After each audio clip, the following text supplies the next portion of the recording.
Welcome to Vision in Action Live. We have a presentation today on the business of you and a discussion with David Enevoldsen, who's a lawyer, an inventor, and author of Emotional Embuffication. He also resides as an expert at Thoughts of Abundance, LLC.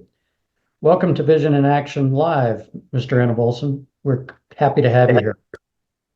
I'm Jim Boswell. I'm your host and the author of Lifelong Fulfillment, Take Charge of Your Life. Today's presentation, The Business of You, is a discussion that translates business training, coaching, and business rules into the personal from which they were originally derived so that you can use them for your own purposes. So looking at this further, if you think about it, businesses are no different than any business institution, organization, or human enterprise that you know, patronize, respect, or despise. In other words, we're all humans, we're all doing this. So why would you ask yourself the question, why would a business principle apply to my personal life? Well, every dimension of your life maps to every business activity. The difference being is they have deep pockets and deep resources, and they are very focused on results. And because business is a human enterprise, you can translate that into an individual advantage. So many times you'll see these coaches who say, hey, I coach businesses. Well, everything they have to say is about human interaction anyway. And so some of that would be good for your management of risk, reward, investment planning, and all of the above. So let's dig into this a little further. So if you agree that business is a people thing, then you would want to agree that it enables your proficiency and your learning curve to be better than it is today. So businesses, again, are most focused on efficiency. They're focused on results. The term return on investment, which you've heard us use here at Vision in Action Live in the context of lifelong fulfillment, is exactly the same thing. They're focused on money and so forth. We're focused on a balance of values that are personal, but it's no different. So they spend a lot of money, and you can capitalize on the money they spend by paying attention to the lessons learned coming out of their training, execution, and indeed, even sometimes their failures. And you put that in your experimental laboratory about your own issues as you move forward and develop your own lifestyle plan. So let's look at some of these so that you can translate a business perspective into a personal one. So let's talk about basic economics. Well, that translates directly into personal competency in personal economics.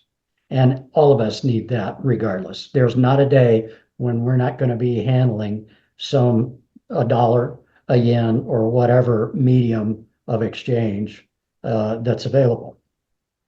Differentiate or die. We'll skip down to that one. That's how to focus your personal value proposition. What makes you different, special, interesting, and of value to other people and other activities?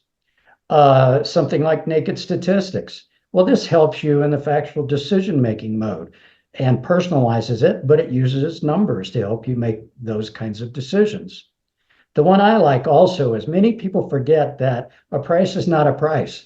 If you believe in negotiating, this teaches you how to personally negotiate to a positive answer. Maybe it's yes, maybe it's maybe, and occasionally it's no.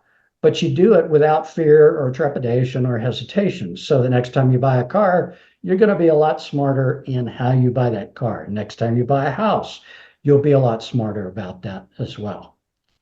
Let's see some more of these. So let's talk about saving capitalism. Robert Reich, who was in the government back in the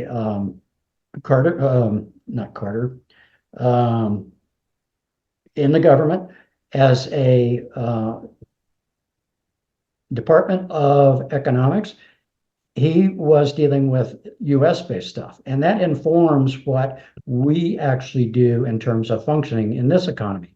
So the US economy dynamics affect individuals. And if we pay attention to saving capitalism, we're paying attention to our own self-interest. The 80-20 principle, this is another mathematical thing we talk about as the Pareto rule.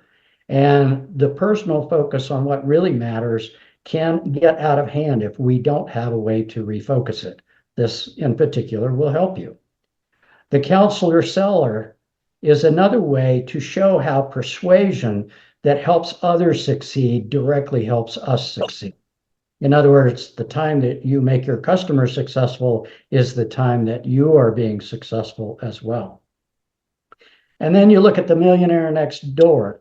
This is entrepreneurship for individuals, and it gives you lots of lessons learned and things to think about if you're going in that route or are so inclined. Let's look at a few more, and then we'll stop. The 7 Habits of Highly Effective People by Stephen Covey. Around since 1989 is kind of old, but it really is pretty good about talking about effective personal habits that you might want to be using. The Paradox of Choice, right above it, by Barry Schwartz, talks about the efficiency and focusing of your personal life in that too many choices just get you locked up in a decision loop that's difficult to manage. And the minuscule differences between the solutions don't really matter at the end of the day. So if you look at why the secret to success is setting the right goals, this talks about how to set personal goals. Same process applies. It's just your personal issues relative to business issues. And then rules of thumb, how to stay productive and inspired even in the most turbulent of times. Well, every rule of thumb in business has a counterpart in the personal realm. So this can be your entrepreneurial personal thumb rules that you want to have in the back of your brain. So as you go forward, you'll have a better chance of getting the best results. Let's take a look and sum up on this. So what would happen if you internalize these same things in the realms of economics, psychology, math, finance, and operations? You've heard us say time and again, all of these are important to a well-rounded, focused life where you're doing personal development. Some of the things you might learn in the process of doing that is, project management under PERT CPM. You might learn how better to manage your own constraints and resources in practice and over time. And you might get a lot better at generating SMART goals, specific, measurable, attainable, relevant, and timely. So it's worth your effort. At least we think so here at lifelongfulfillment.com. And now's the time in our program when we hear perspectives from point solution experts and people leading self-directed lives. Today's discussion is going to be on a concept called embuffination.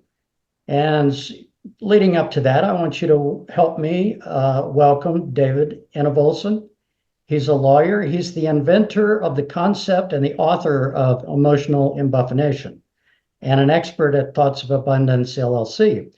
Mr. Enevoldsen has certifications in neurolinguistic programming, cognitive behavioral therapy, and as a life coach. Welcome to Vision in Action Live, Mr. Enevoldsen. Thank you very much. I'm glad to be here. Thank you. Great. So I've made that introduction. I may not have completed everything of key for the audience. If you'd like to, please feel free to amplify on that. Sure. Maybe I can just give a little background because I think it gives some insight into what I'm doing. So I've worked as an attorney primarily in family law. I've also done a lot of criminal law, and I've been doing that for well over a decade now. And I also had a bachelor's degree in psychology. And so when I'm working on all these divorce cases and custody fights with children, I was very frequently seeing people just completely unravel. Understandably, it's one of the most trying and challenging times in anyone's life to go through a divorce or severe breakup or fight over your children or something like that. But at one point, I ended up going through my own divorce. I have kids. And I suddenly found myself doing all the same things that I was seeing clients do all the time. And I became an absolute mess. I kind of went through this period of like serious suicidal depression. And eventually I kind of came out of that and through the help of a lot of different people.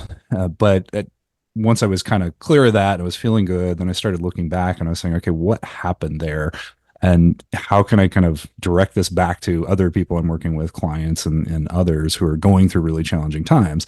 And I started realizing I think there's a lot of things that we just make way more difficult than they need to be. And sometimes we enhance problems just by the way we're approaching them.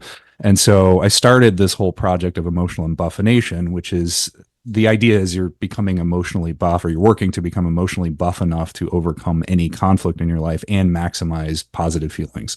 And so I ended up writing a book. I've got a podcast, well, actually several books, podcasts, all sorts of different resources, a card game, various things.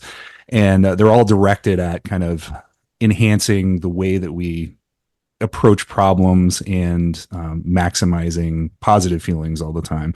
That involves a lot of things. And one other aspect of that, as you touched on, is the law of attraction, which became a pretty useful paradigm for me as I was kind of going through my own recovery and in continuing to improve my life in various ways. And so I think there's different ways you can look at the law of attraction. If anybody's not familiar with it, it's this idea that your thoughts ultimately manifest in some way in the real world.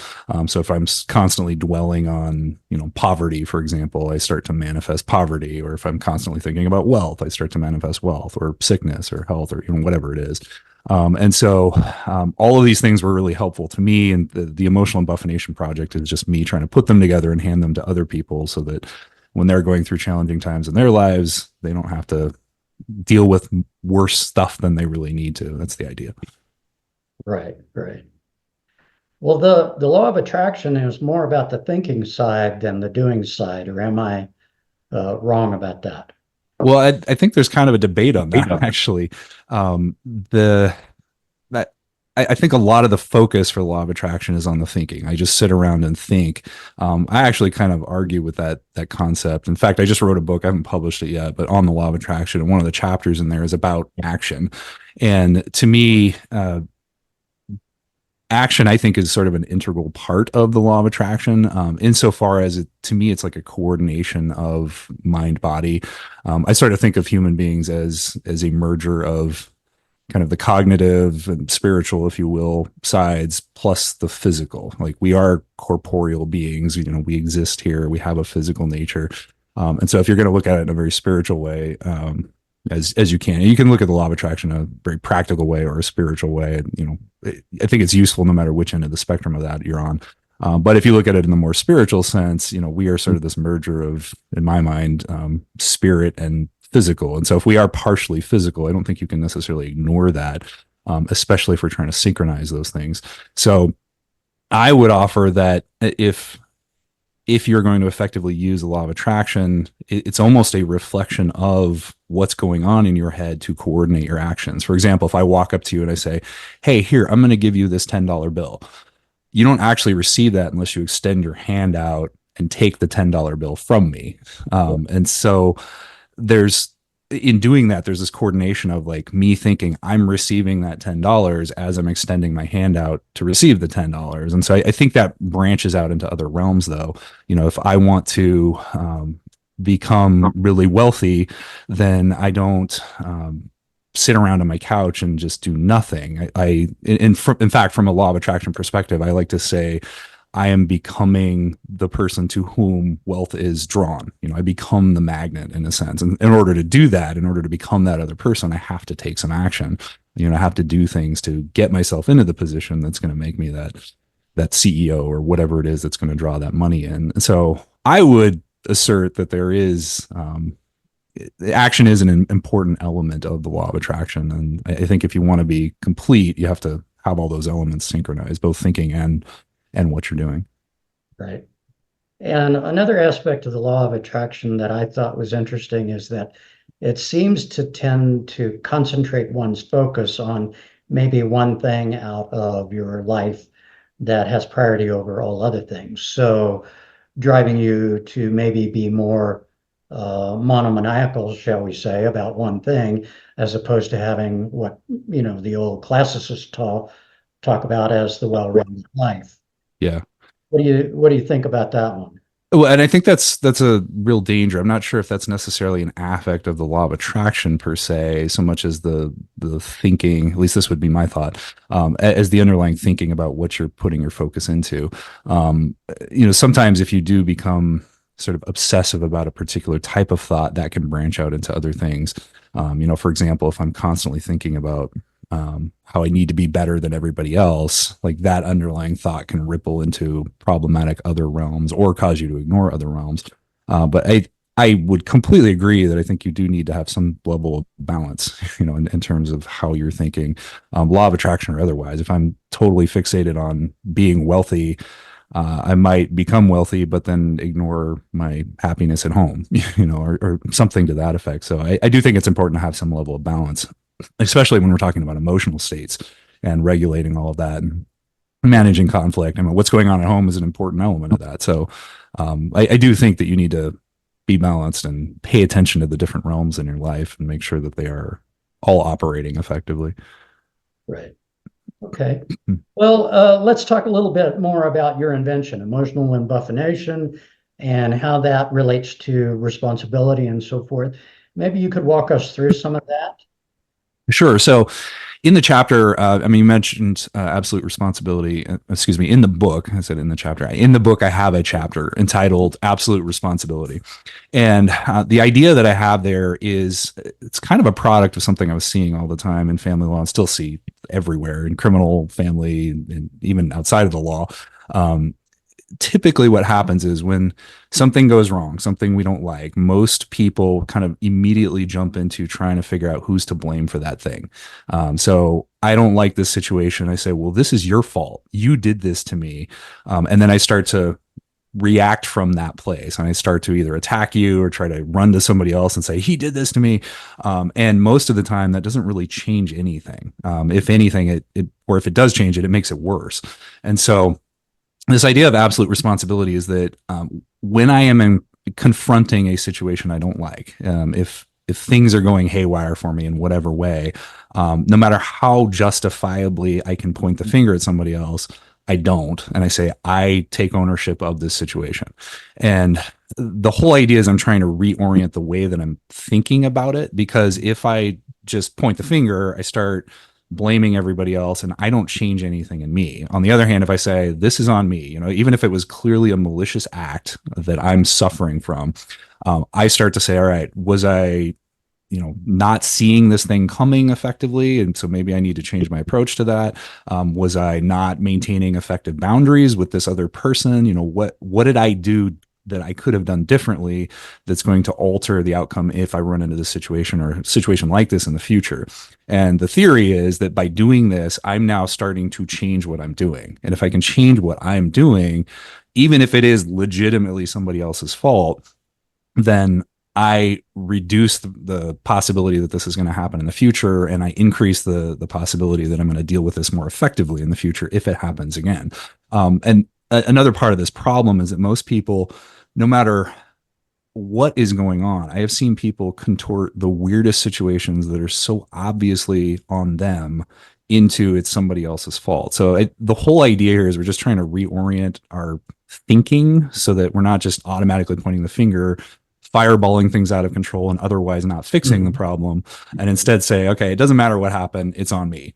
And if it's on me, I start to change things to fix it. And if I can change things to fix what's going on, I'm more likely to have a better life in the future. That's the idea. Right. Right. So how does that roll into the embuffination?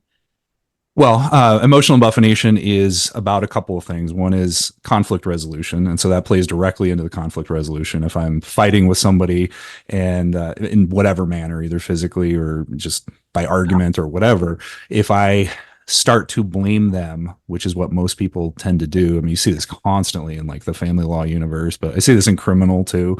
If everybody loves to point the finger at the cops or the government or the terrible rules or the legislators or whatever. But I mean, it extends well beyond the law. I see this all over the place. Everybody wants to say this is everybody else's fault. And generally speaking, that inflames situations. If I come on and I say, Jim, you did this to me, you're a jerk, I need to like tell you how you're wrong, then in that situation, typically you're gonna, I'm not saying any of that, but of course, I might react poorly to that. well, that's the point though, is you're going to get defensive if I start approaching you that way. And I say, you made me feel bad. And I'm going to tell you why you're a terrible person. You're going to say, this wasn't me. This was you. Like, and then you're going to react. And then I'm going to react even more. And all of a sudden we're in this huge argument and it's gotten worse.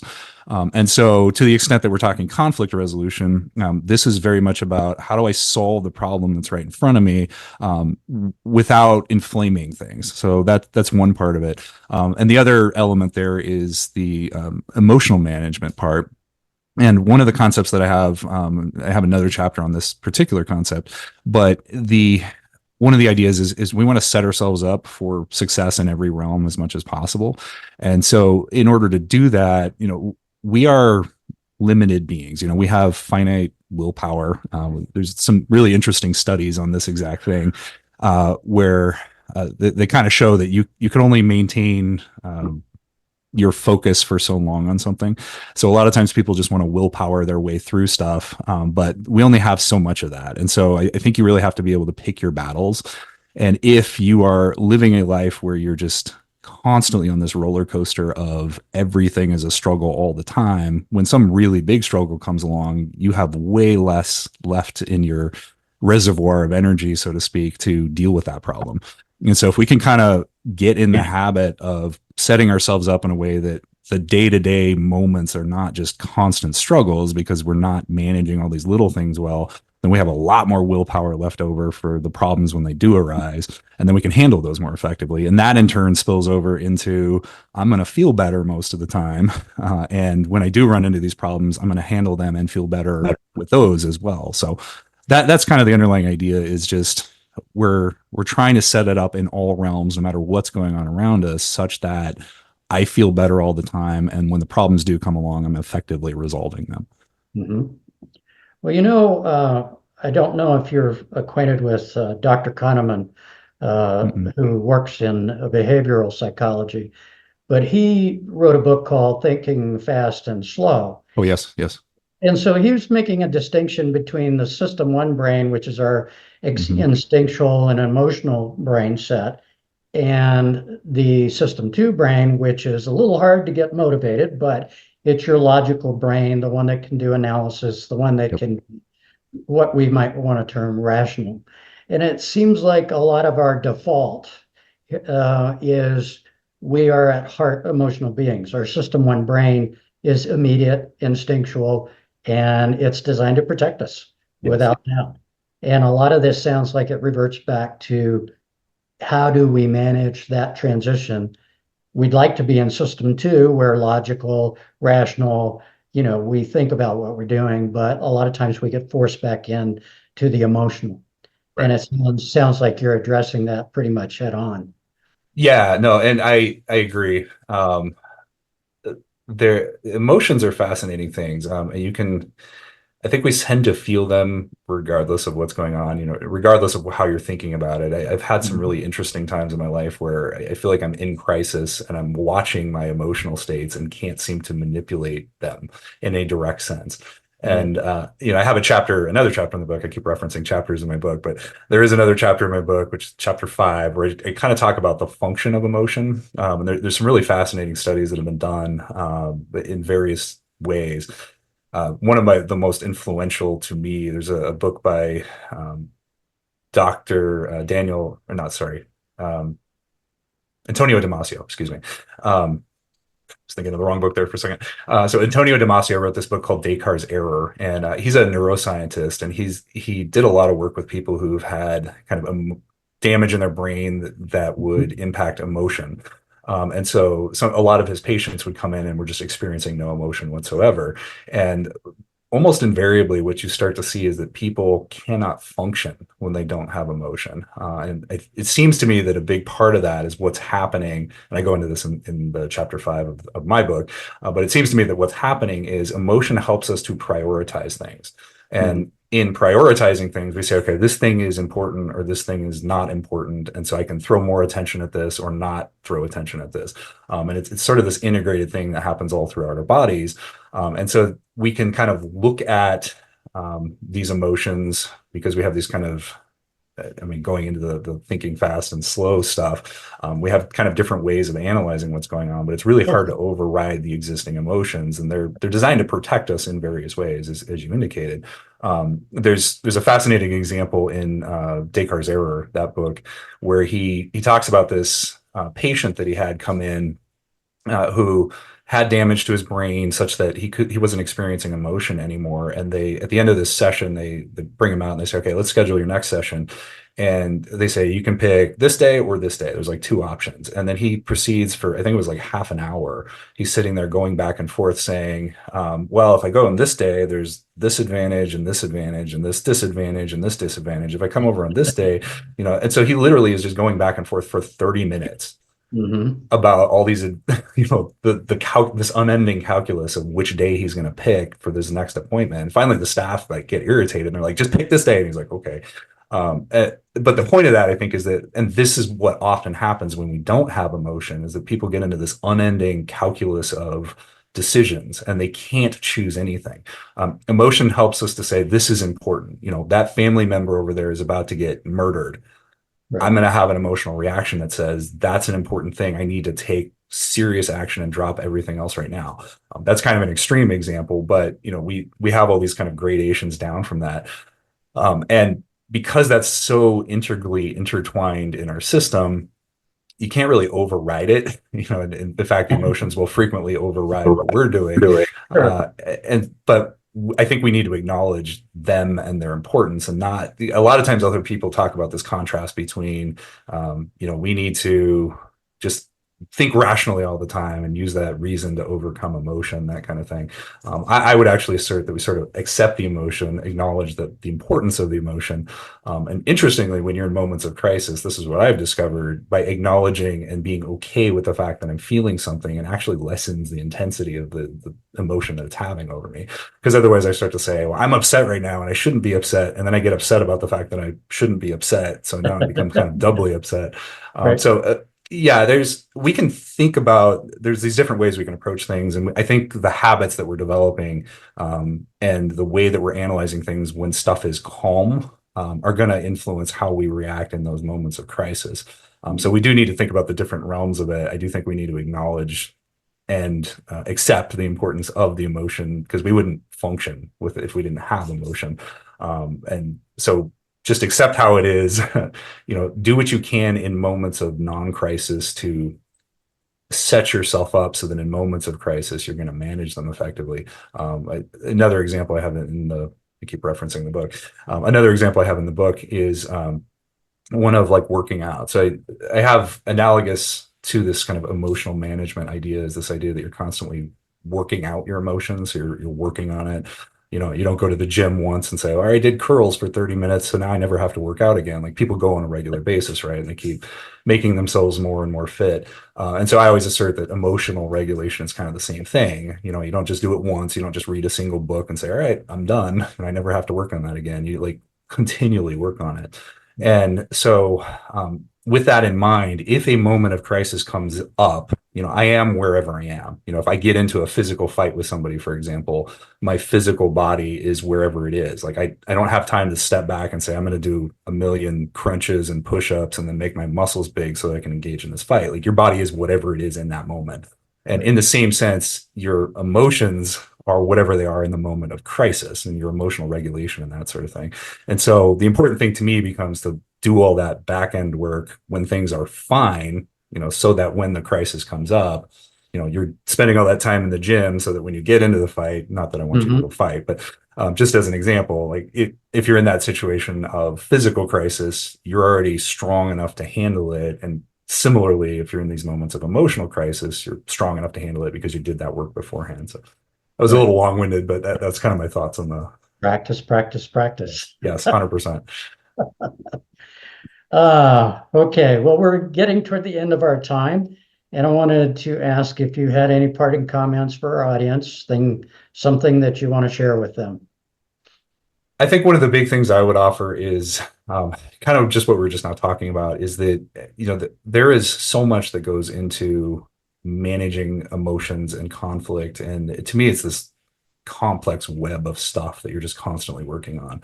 And so I would assert just keep working on this stuff. Like however you're approaching it, just keep experimenting, keep studying, like dedicate some time in your day or week or whatever so that you're regularly improving and approach life in that way with conscious understanding and just keep making things better. I mean, that's the only way you're going to effectively manage conflict in a long-term sense and make your life better. Okay. And where might people reach you if they need to, or reach your book? So you can find the book on Amazon or Barnes and Noble. You can also look on my website for that. I have several other books on there, guided journal, card game, podcast, etc. You can go to my website, which is embuff.com. That's embuff.com. When you're there, you can see stuff like the podcast, which is also available on a lot of the podcast directories. So just kind of find your favorite podcast directory, and it should be on there if it's one of the common big ones. But if you can't find it there, go to the website. You can find links to everything. Exciting, David. Thank you for sharing this with us. Absolutely. Thank you for having me. I appreciate it. Been a pleasure. Well, folks, that's our episode for the day. I want to thank our guest today, Mr. David Enevoldsen. Fascinating perspective, and all of us could use that, I think. Vision in Action Live podcasts are every week, and generally they're announced in advance. You'll find that our podcasts are constituted based on presentations of important personal development material from Lifelong Fulfillment, as well as interviews with subject matter experts and people that are already leading self-directed lives. These will give you direct examples about how lifelong fulfillment and personal development works. Check out the newsletters on the website for details on the podcast, the book, Lifelong Fulfillment, collateral materials that'll help you with your own efforts, and everything else at lifelongfulfillment.com. If you want to leave a comment or a question, feel free to do so, and we'll respond accordingly. Again, thanks for watching. We look forward to seeing you again on Vision in Action Live. Until then, smooth sailing, everybody.